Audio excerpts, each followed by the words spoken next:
Hey everybody, and welcome to a new series I'm going to try out for my channel.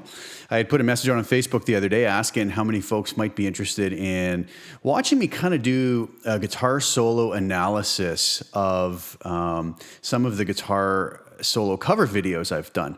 I'm up to something like, 58 or 59 or something. I don't know, don't quote me exactly, but on my channel of just really fun solos that I grew up enjoying, that I'd played in the past, or even just learned just for the channel or by requests from folks. And I thought it might be an interesting thing. I get a lot of requests to go in and kind of analyze how I play it and what I do. I didn't want to ever just do kind of a normal guitar lesson video. Like there's so many out there nowadays that where, it's just somebody with the guitar kind of showing, here's the tab, put your finger on this string, on this fret, pick this, no, blah, blah, blah, I think we can all download tabs and kind of figure things out that way. I kind of wanted to go a different route and just talk more about some of my approaches, both technically, maybe some of the techniques I use, depending on whether the particular solo is, fast picking or maybe finger style playing or whatnot. Dive a little bit into the topics of how I would approach the solos from a technical aspect, but also from a mental aspect, and how I try to learn these solos as quickly as possible. And that's really my goal when I'm doing these. I don't want to spend an exorbitant amount of time trying to work on these solos. I want to learn them as quickly as possible. And so over the years of teaching and playing in bands, learning other people's material, I've come up with some approaches of my own that I think may possibly, hopefully help some folks out there that maybe don't have an easy a time learning some things. And again, these are just going to be my opinion. I never want to state that anything that I'm putting out here is the only way you can do it or the best way to do it. But these are things that work for me, and if they can help some other folks, then I'm happy to share, as I've been actually asked to do. So, first off, I wanted to just take you through a little intro of how I do a few things, and then we'll dive into today's solo, which I picked George Lynch's solo on the Dawkins song Kiss of Death just for no other reason than I just did that one. It's still really fresh in my mind what my thought process was when learning it. I spent a very short amount of time doing it. And I thought that might be a good starting point. But first of all, what I want to do is just show you some of the pieces of software I use while I'm learning, transcribing songs, learning solos. My methodology with this is, one of the programs I use actually is Guitar Pro 7, okay? Let me see if I can get that up on the screen here. Guitar Pro 7 is right here, okay? And I actually have the tab up for the solo for Kiss of Death here. We'll talk about that in a minute. But Guitar Pro 7 is a great program. So what I oftentimes do when I'm learning these solos, I've done everything from transcribe the entire solo by myself from ear, and I do that quite often. Oftentimes, I kind of prefer that if I have the time, because I know it's going to be more accurate and more, that's something that I've already checked over. A lot of times when I download tabs off the internet, like I did in this case, if I can find a good tab on the internet, I'll use it, right? Even if it's just a starting point or a skeleton, go through and make corrections or just make mental notes as I'm learning it, right? So that's what I did in this case. I found this particular tab was close. There was some good stuff in it, but there was some stuff that was maybe not quite right on the money, and I just kind of didn't really correct it in the tabs, but just more made mental notes of it, okay? So that's one thing I'll do, is I'll download a tab. Now, the other piece of software that I use is a program called Transcribe, which has a little exclamation mark after it. This is a great program for transcribing. It gives you the ability to slow things down up here with these buttons, 100%, 70%, 50%, 35%, 25%. You can even do it with a slider down here. Just rolling your mouse, right? You can speed things up. You can transpose them if something's half step down and you want to bump it back up, so you can play along with it with retuning your guitar. You can do that. Volume controls, whole bunch of great tools. So this is a great program. So the two things I would recommend for anybody who's doing any work like this, transcribing, or maybe even just trying to learn solos, the beauty of this is you can take some maybe fast, intricate parts, slow it down to half speed, play along with it until you feel comfortable with that particular part, then gradually bring the speed up. That's how I'll do some of the more challenging things, right? Really great tool. So I like that a lot. And with Guitar Pro, it's just a nice program. It's not the perfect program out there, but it's really well geared for obviously guitar tabs and transcribing. So lots of nice tools in there. Okay, so first off, I wanted to kind of talk about how I approach the solos that I'm learning. Now, I automatically pretty much mentally group a solo into particular mental categories of my own, which might kind of seem meaningless to others, but I find it really works. For instance, let me give an example. Recently I did, well, not so recent, I did Sultans of Swing solo, let's say. Now there's a wonderful solo, classic solo.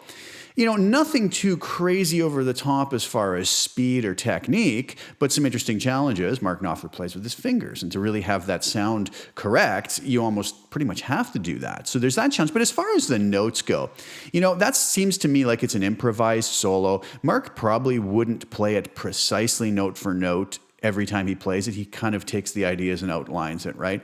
But it's an easy song to hear what the notes are doing. Nothing's moving by too quickly. It's very clean, so he could easily recreate that solo note for note. So there's that kind of improvised solo that's very easy to hear everything, very easy to kind of figure out what the notes are. It has its own challenges, proper vibrato, proper right hand technique, proper bending, intonation, whatnot, right?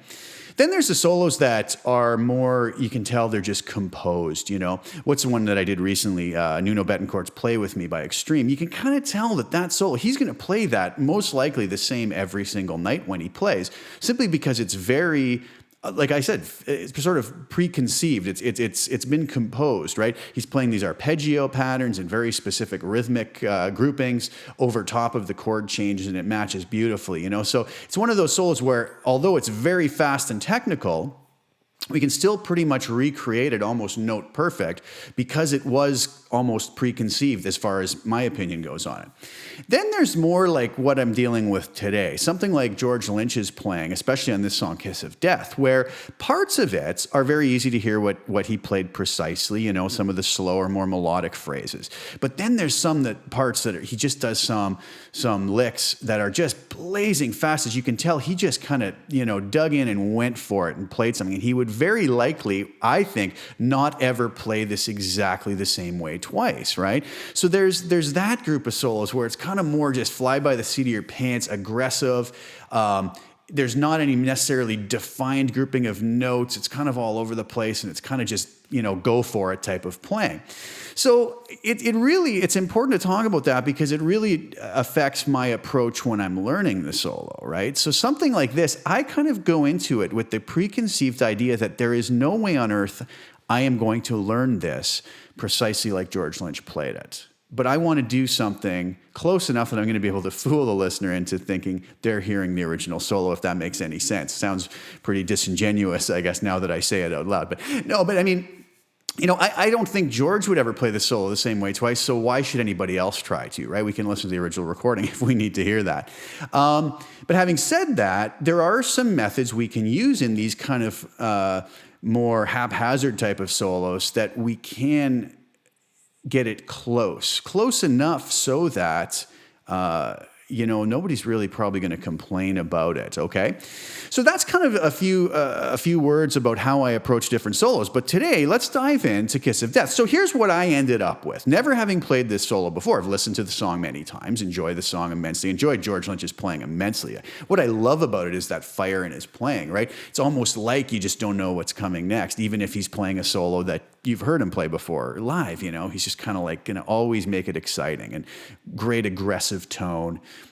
So a really enjoyable player. He was a big influence on me growing up as well. But I never did try to play this song.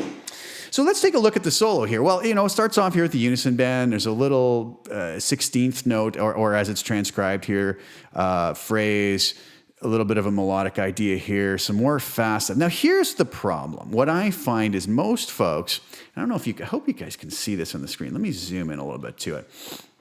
You get to parts like this, right, where there's just so many notes, and you're going, okay, he's going like a 16th fret on the second string, right? And he's doing 2 16th notes, and then he goes into a group, 16th note triplets, and he goes hammer on pull off between 16, 17, 16, and then there's a group of 6, which alternates between the 17th and 16th fret, and then this is what I think a lot of people struggle with, is that they look at something like that and they go, oh my goodness, I don't even know where to start with this. This is just nuts. Like, how do I sit there and count out 1, 2, 3, 4, 5, 6, and then count 2 16th notes before heading back into a 16th note triplet? And, I find most people tend to just give up at that point. Well, my approach is very different. And because I've already mentally classified this as one of those solos that I'm very unlikely to recreate perfectly like George, that George is very unlikely to recreate exactly like the recording. If we keep that in mind, it's a very important point.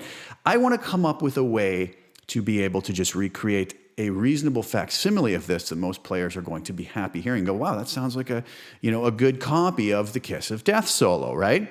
So we'll talk about that when we get to it. Let's go through phrase by phrase, and I'm going to take you through some of the things that I do to learn these as quickly as possible, okay? So I'll be right back. Okay, so grab my guitar here. So now, this song, I have the tone that I was using actually, that I created for Kiss of Death. I did a dialing in video for the tone too. That's up on Custom Tone for anybody who's interested, for any Line 6 Helix users, that is. So I look right away. One of the things I do is I scan over these solos and I try to locate the things that could be potential problem areas that might need a solution to them. And I try to sort of discount any of the things that are going to be kind of simple. So the song starts off, okay, he leads into it with a big, just slide on the bottom string. Typical rock and roll thing to do, right? Heavy rock thing to do. And it starts with a unison bend that is notated here as starting on the and of beat 1. So, 2, 3, 4, 1. So we don't want to hit that right on the downbeat, but rather 1. Now, if you play what's notated here for the next part, now, to me, I could sit and practice that particular phrase a whole bunch of times, but I'm going to bring up a concept right now, which is probably one of the more important things I'm going to tell you about in this video. And that is of finding targets that we're aiming for, okay, especially with fast playing. So to me, the target note here, well, the first one is going to be starting on the 17th fret on the 2nd string, which is fine. But my real target note is I want to end this phrase on the 20th fret up on the 1st string, okay? That's the note that is going to be held. That's the note that everybody's going to kind of remember out of that phrase. Everything before that, to my ears, just sounds more like a flurry of notes leading up to it, okay?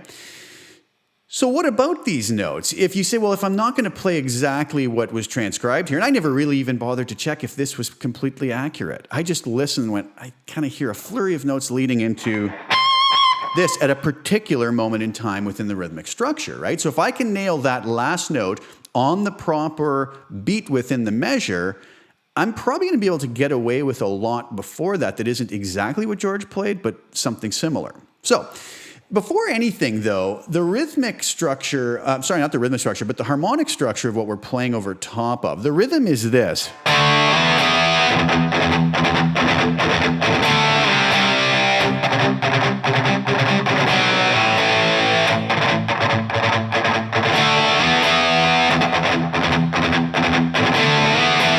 And they just repeat that, okay? So we have, basically, we're playing over top of an E. They're always sliding into that E with a D chord. That's going to be important with something we talk about shortly, but you go to a C, to an A, and back to an E. So we've got this 4-chord cycle, which is essentially, if you really break it down, E minor, C major, A minor, E minor. That's what we're playing over top of. Everything is diatonic to the key of E minor. Therefore, I'm going to go into this thinking that for the most part, unless I hear something outside the box, that most of the stuff that George is going to play here is going to be based around E minor. So I can get into that kind of scale, E minor, and know that if I follow those patterns for most of these licks, there are going to be a few changes in here. We'll point those out when they come. I'm going to be okay. So if I'm up here and I know my target note is going to be here on the 20th fret, I also know that the notes from E minor all exist here in specific patterns, which I know over the whole fretboard.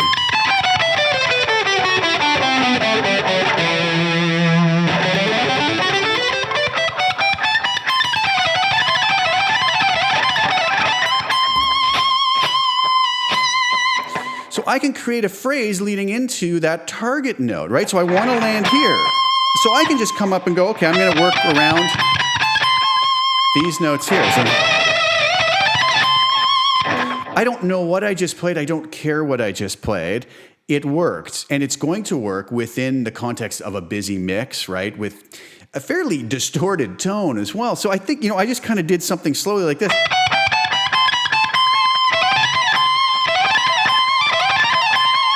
That phrase is going to work fine. So I got...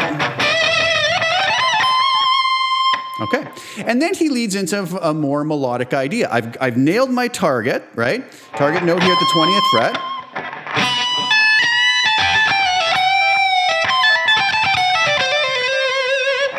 I didn't play anything exactly like it was transcribed here. Again, I don't even know if this is completely accurate. Okay, so what I did do, though, is I noted the important things. He played a little melodic phrase between the 19th and 17th fret here within the E minor scale.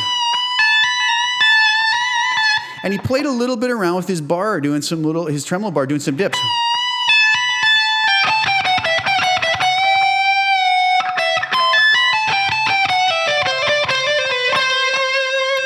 Again, my target note is this.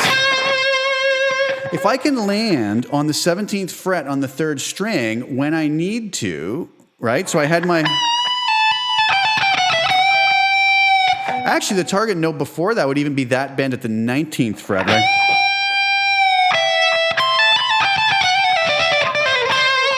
It almost doesn't matter what I do melodically within that, as long as I stay within that E minor scale here and land on this note at the beginning. There's my next target. And there's my next target. I'm probably going to get away with it and not even have to worry if it's exact, right? So far...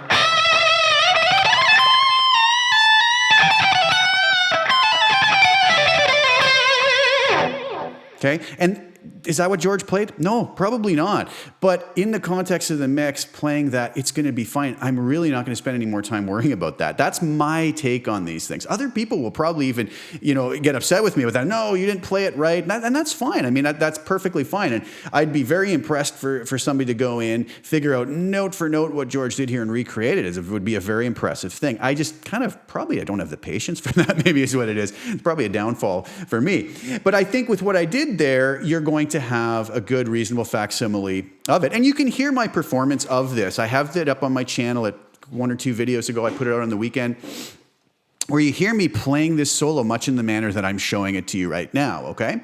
So we're all been basically stuck around the E minor scale. That's fine. Now he kind of gets out of the box, and this is where it gets kind of interesting. He jumps into this little phrase that if you look at all of this stuff here, the 16s, 17s, a whole bunch of 16s and 17s all the way down, for 2 bars, 2.5 measures, a little bit more than 2.5 measures, he's just kind of playing very quickly. And it's not precisely on the E minor scale anymore. Now what he actually does is he touches on the E harmonic minor scale, okay? So that would be, with the E minor scale, taking your D note and moving it up to a D sharp, okay? So...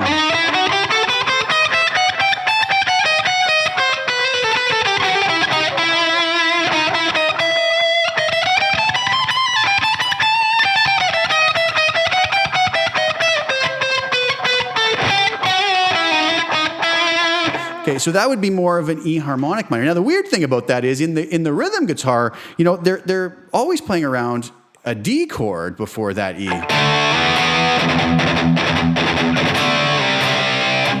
Which on paper should kind of clash with,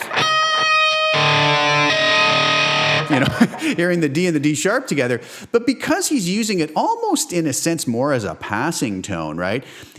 And because the rhythm guitar is really creating more of an E tonality to the listener's ear, we're going to get away with it. It's actually a really interesting sound. It gives it that very exotic sound at that point in the solo.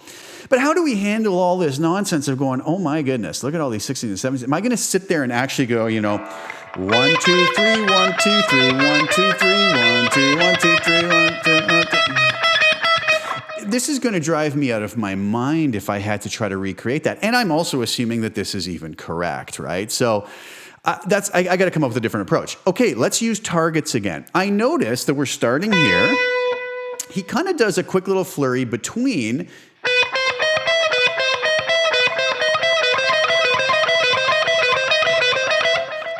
those notes there, right, which is all E harmonic minor. And then after a couple little, maybe 1, 2, 3 times through that, he does a lot of just almost what would amount to some kind of a loose trill, but with tremolo picking. This is how I think about this on the rest of these notes, leading back to a target note right here at the end of the phrase. So I really want to be able to just go through this in more of that haphazard way, like George would have probably played it. There's no way he sat and worked this out. He just played something. And I believe would never really recreate it exactly the same way twice. Honestly, if you had to ask me my opinion on it. Again, just my opinion, you know. Take it for what it's worth. So I look at this and I think, okay, I've mapped out what I have to do here with my picking, or my fretting hand.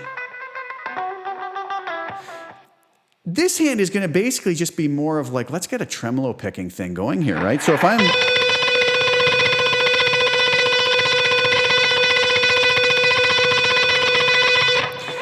can keep that going, okay? Now, obviously, we have to have the ability to work up our tremolo technique. And if that's not something you're comfortable with, you can work on that, you know? It's a pretty simple thing to work on. Just, work on your down-up picking on one string, okay? Let me give another little, actually, question I've been asked a lot as a little sidebar here. People ask me how I pick a lot, and I know a lot of folks really are alternate pickers, and that's wonderful if that's, you know, works for you. It's never worked for me. There's so much great material out there on the internet. Troy Grady has an amazing course. He's such a wonderful player. He seems like a really great guy as well. So he has a lot. He's a very much an alternate picker, and he talks about, you know, downward and upward slants of the picks. Just an amazing course he has. For myself, though, I'm more of what I would consider a directional picker, and what I mean by that is that if I'm playing all on one string, I just play downs and ups.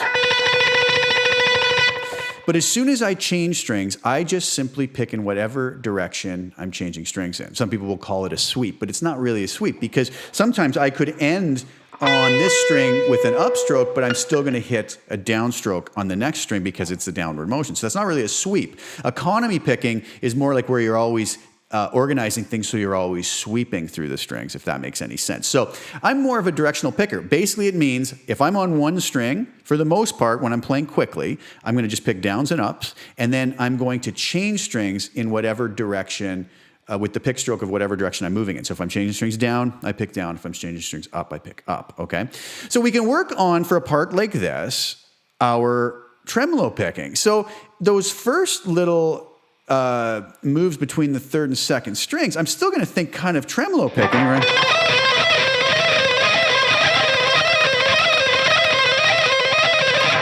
And just get something like that. I'm not really concerned with it beyond that. In the mix, that's going to just cut through. It's going to be fine. And I'm getting the main gist of what George was doing there, right? Then after he does a couple of those, let's just think more in the lines of the tremolo picking with the trill, right? So if I'm up here,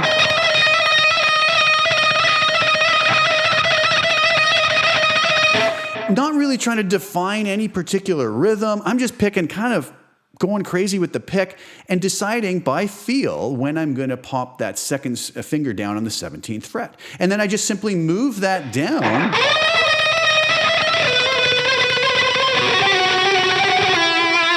until I hit my target note here, the 14th fret. So that whole phrase would kind of be...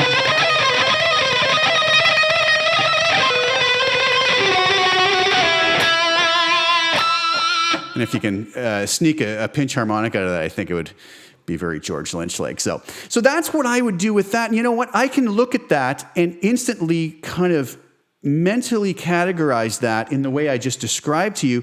Therefore, because I have my picking technique down here, and I kind of know what I already need to do here, and I know it's from the E harmonic minor scale mentally, I can learn that phrase in a matter of seconds and move on and retain it because I have a way to kind of categorize everything. Tremolo picking, fast trill-like motions between these particular notes of the harmonic minor scale, and I move on to the next thing, if that makes any sense. So I hope that helps. I hope it's not more confusing than anything. Okay, time for some coffee. Well, what happens next here? We end up, this is transcribed, as far as I'm concerned, incorrectly. To me, what I hear is just him going into more of a pentatonic scale now, with one extra note outside of the pentatonic scale.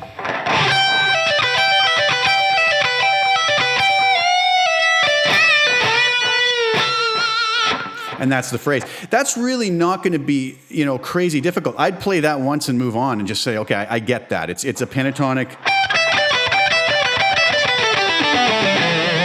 Except he goes. Right, so.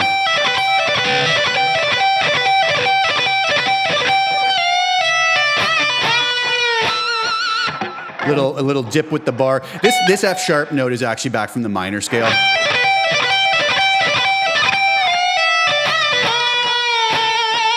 There's my target there, which I think he kind of gets a little squeal out of. Okay, now for the hard part of the song, the solo. This mess of notes here. Now, again, I look at this and I go, oh my goodness, here we go. Okay, so we've got 16th notes. Right? So what's he do there? Yeah.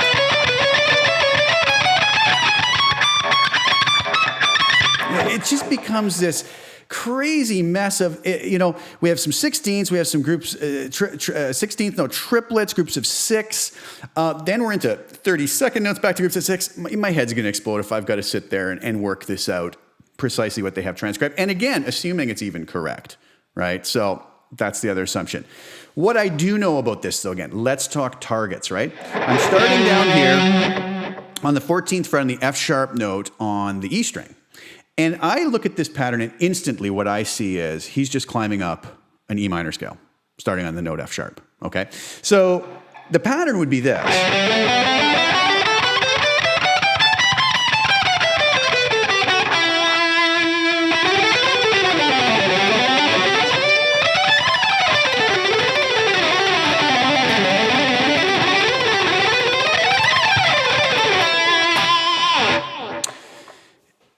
If you have the ability, again, to play these scales quickly, which is something I practiced decades ago to get my speed up on, and I still don't always pull it off, right? We all have our moments where things work better than others.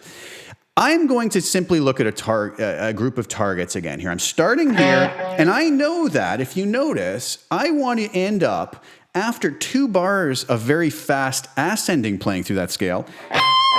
I want to end up back on my C note here at the 20th fret on the 1st string before I start a descending, ridiculously fast motion downwards to another target on the E, which makes sense because it's kind of the tonality of what we're playing in the E minor, at beat 1 of the 4th bar, basically. So we got 3 bars of kind of crazy over-the-top picking, right?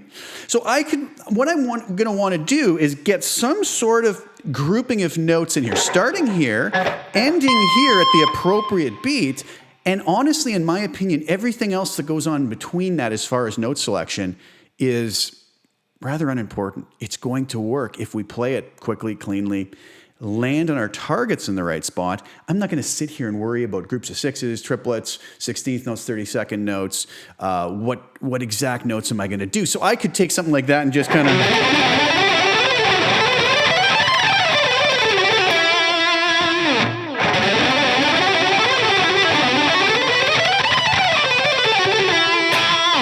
There was 2 times, probably not played that great, that I just played 2 totally different things, but especially in the context of a mix, nobody's going to call you out on, oh, no, I shouldn't say that. There's always somebody that'll call you out on stuff like this.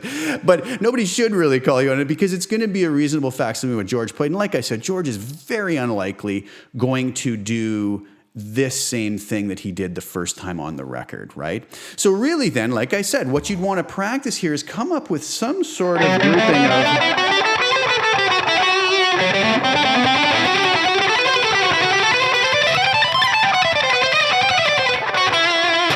Just learn the scale pattern, and essentially, if you look at some videos I've had about mastering the pentatonics and some of the modes, I'll put a link to those up in maybe a card on this video, so you can go check those out. These are all patterns I've talked about before, and if we learn these, I always think in terms of 1-2-4, 1-3-4 type of ideas with 3 note per string patterns, and what we have here starting on the 14th fret is like 1-2-4, 1-2-4, 1-3-4, 1-3-4. Then we can go up to the 16th fret, continue this, 1-3-4, Move up to the 17th, 1, 3, 4, 1, 3, 4.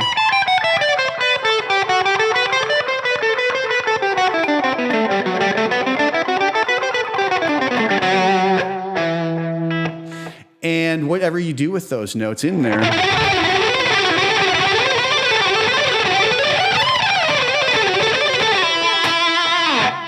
is going to work as long as you land on your particular targets that you need to. So I hope that's clear. And I know this is a different approach. This is not just me saying, here, play this note, play this note, play this note in this rhythm. But I don't think it's as simple as doing that a lot of times with things like this, for the simple fact that it's very, like I explained before, this haphazard kind of playing, right? So, okay, so then after George hits his target there, again, a nice nasty pinch harmonic would be good. He goes into a much more structured thing now. And again, we're going to have targets. What he's doing is playing straight 16th notes.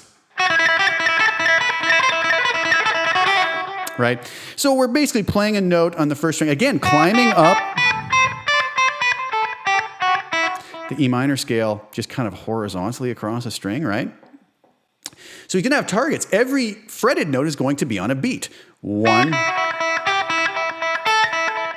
So 1, 2, 3, 4.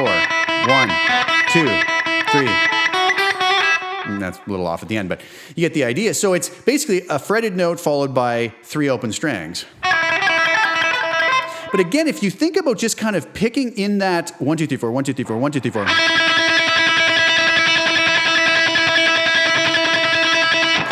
Accenting the first down, we can then just keep that going, forget about it, and place our target notes where they have to go.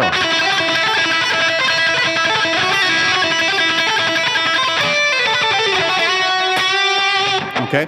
It becomes an easy lick if we kind of separate the two. Let the pick just do its 16th notes, right? If this is your beat, 1, 2, 3, 4, 1, 2, 3, 4, 1, 2, 3, 4, 1, 2, 3, 4, 1. And then just fit your 16th notes in. 1, 2, 3, 4, 1, 2, 3. Right? And that becomes simple. So it's just a 2, 3, 5, 7, 8, 7, 5. And then at the end he goes, just a little quick trill, hammer-on, pull-off deal, a little bit faster into a 16th-note triplet. And then he does the same pattern, 2, 3, 5, 7, 8, and then up to 10, before he's now back into our E minor pattern.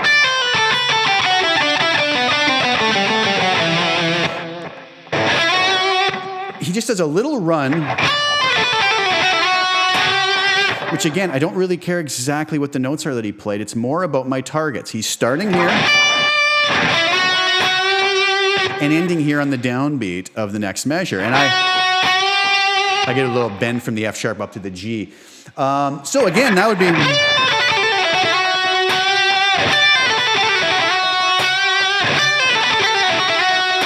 I don't even know if I'm playing the same thing twice. I'm just doing more of an improvised little run off of E minor. I think it's something like...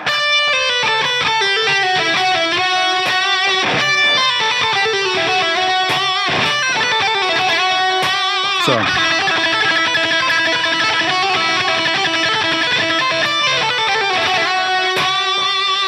okay. Now he jumps up to another pattern for E minor. So the pattern here he'd be using,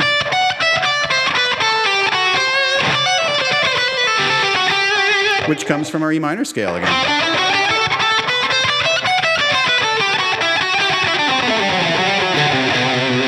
Right, so again, I need a target. I need to fall on beat 4 of that measure. I need to be here at the C at the 13th fret, right? So starting here at the D on the first string of the 10th fret.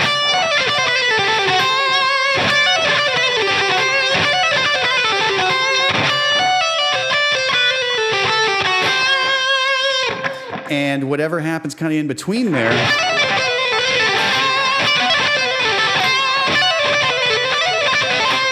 I can almost get away with whatever I want. I'm going outside too much there. But as long as I land on those targets, that's what the listener is kind of waiting to hear.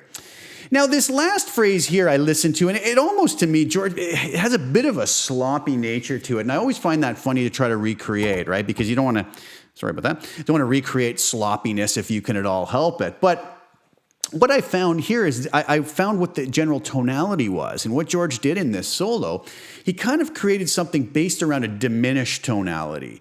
And it almost, to me, came across as like a half step, whole step diminished pattern. So again, knowing some theory is going to really help in this matter. He starts on the note E.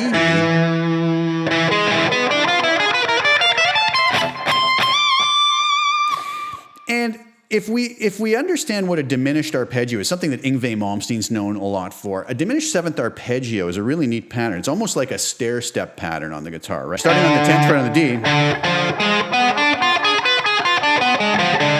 It's kind of neat because we do a 1-4 pattern. We move down a string and just up a fret.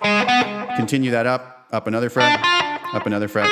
Now when we switch between the third and second strings, we have to jump 2 frets. So... But to turn that into more of a half step, whole step, half step pattern, what he's doing is he's going like, but he's doing the diminished seventh arpeggio and then pulling back to the note previous to it. So starting here on the 12th fret, he goes, which is just an E major arpeggio.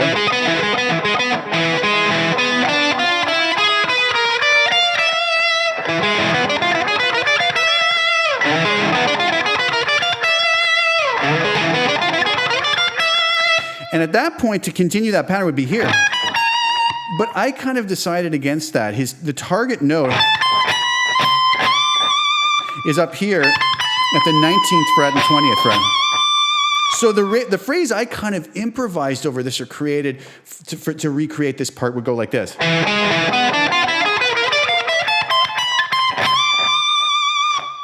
And that works fine. Is it exactly what George played? No, probably not. Again, in the mix, it's got the right tonality. It's very close. Maybe it's even just a little bit more defined and cleaner than what George played. That's fine, right? Again, everybody can kind of do their own thing with it. And I think as long as we're hitting our target, starting here on the E and ending with this bend from our C up to our D note, you know, an octave higher than that, then we're going to be all right. So that phrase again. So that basically is the whole solo, right? That second half.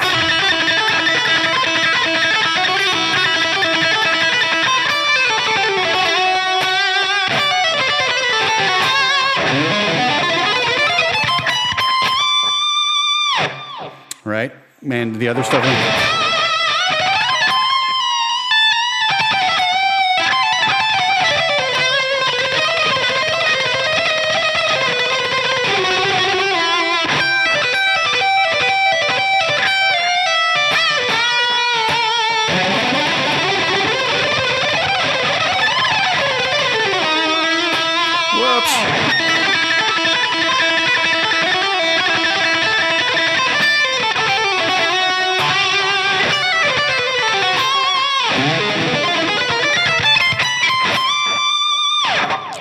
Terrible note in there.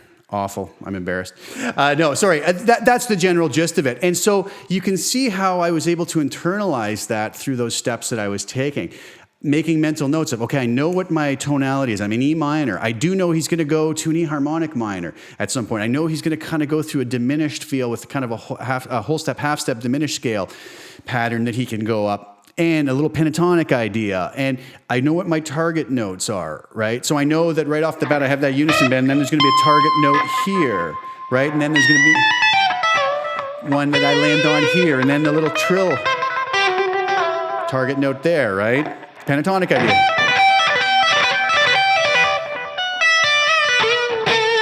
The fast runs, right? That he climbs up E minor scale. Then the tremolo picking. Right? So I have all these targets throughout that I can kind of access, and it allows me to internalize these licks. Now again, is it exactly what George played? No. But in listening back to the finished product, you kind of go, yeah, that's a really reasonable facsimile of that Kiss of Death solo. So So those are some of the ideas. I'm going to try to, with this series, I'm going to try to go through and do really different styles. I'm thinking, I'll go back through the catalog of solos I've done, and even some I'll maybe do in the future, and try to do different things. I'm probably, plans of doing maybe Sultans of Swing, some different styles like that, where a little bit of finger picking, so we can really examine some different techniques and whatnot. For now, I really hope that was of some use. I know it's just me throwing some opinions out there on how I approach this stuff, but if anybody can even take 10% of what I said, and if it helps them towards improving their playing, then that makes me really happy, and I'm glad to help out in some way. And there's other people that are just going to find this approach is probably not going to work for them, and that's fine too, right? There's so many players, great players I've watched who do things a certain way, and I just scratch my head and go, I don't know how they do it like that. It doesn't make sense for the way I've learned, but there's no right and wrong, right? It's whatever works for you and gets you a great finished product. And that's really the beauty of this whole thing, right? Is that we all can get great results out of taking a different path to get there, if that makes any sense. So anyways, I hope that helps, guys, and I hope you enjoyed that. Please stay tuned for more in this series. I think this is going to be a lot of fun. It's really kind of an enjoyable thing to kind of tear some of these solos apart and show people how I approach them, and I hope you guys enjoy it. Please leave me some comments, like the video if you actually like it.